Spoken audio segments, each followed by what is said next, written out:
Halo teman-teman, perkenalkan kami dari kelompok Mamut. Sekarang kami akan menjelaskan materi tentang use case diagram dalam metode perancangan program.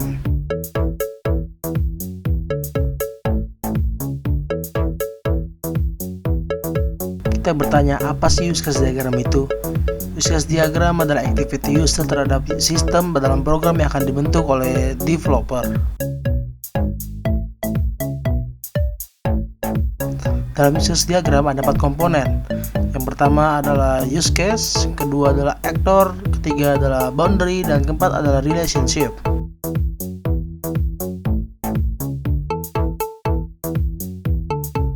Dan pertama kita menuju use case. Use case itu adalah berbentuk seperti elips ya, dan ada kalimat di dalamnya.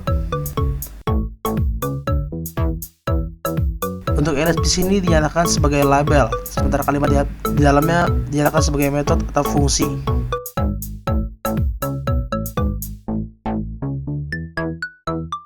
Lalu selanjutnya ada actor. Actor dapat digambarkan seperti gambar orang dengan tulisan nama user dalam bawahnya. Contohnya adalah murid, guru, dan lain-lain. Actor biasanya diletakkan di luar dari sistem boundary itu dengan ada relationship ke dalam use case dalam sistemnya.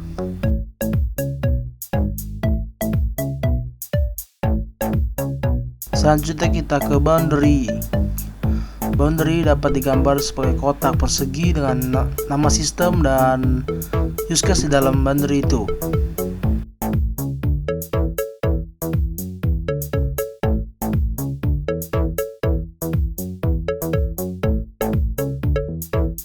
Lalu selanjutnya adalah relationship. Apa itu relationship? Relationship adalah sebuah penghubung antara aktor bersama use case dalam sistem. Itu yang disebut relationship.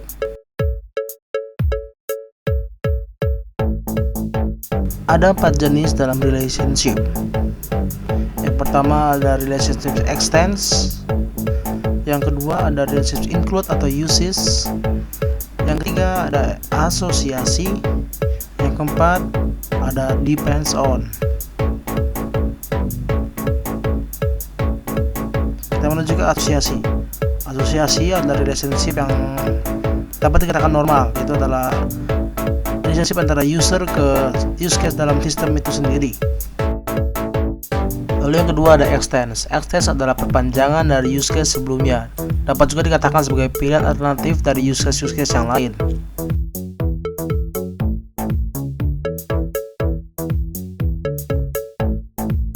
Contohnya adalah use case diagram saat penggunaan ATM.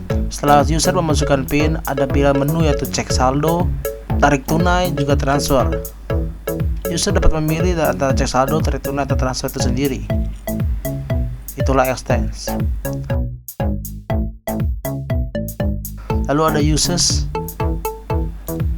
atau include. Uses atau include adalah sebuah relationship di mana satu use case atau banyak dapat dikerjakan melalui use case sebelumnya. Contohnya dalam use case penggunaan media sosial. Sebelum kita melakukan posting, mengirim pesan, membaca timeline, itu semua dilakukan melalui metode bernama login.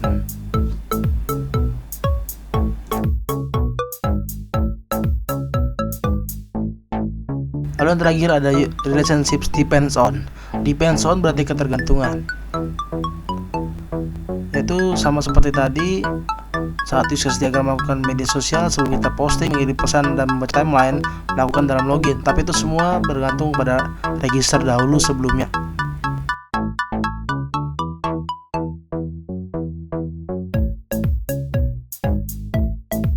Contoh kasus di sini adalah murid saat mengerjakan soal ujian.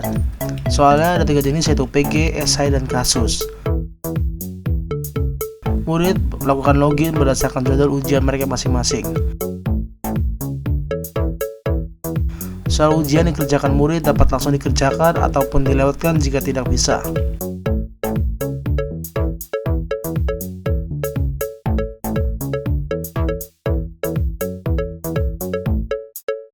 Kita langsung buat saja.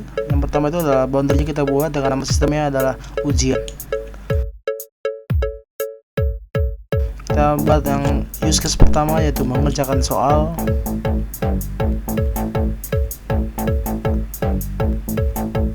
dibuat cabang 3 yaitu PG, esai dan kasus. PG, esai dan kasus sebagai tipe soalnya, dan setiap PG, esai dan kasus ditulis kerja atau skip karena dapat dikerjakan dan langsung di skip.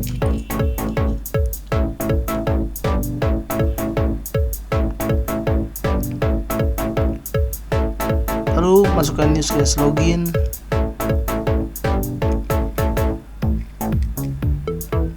dan jadwal ujian.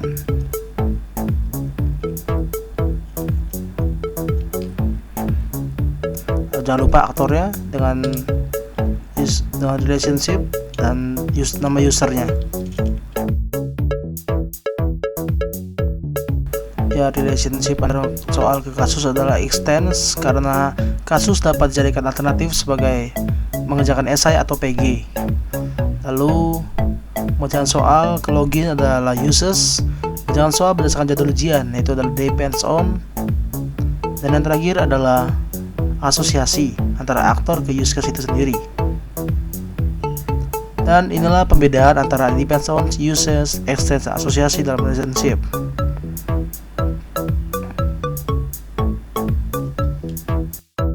Itulah penjelasan kami mengenai materi use case diagram dalam metode perancangan program. Semoga gambar yang kami jelaskan dapat dimengerti dengan baik. Kami dari kelompok Mamut mengucapkan mohon maaf jika ada salah-salah kata, dan terima kasih. Selamat belajar.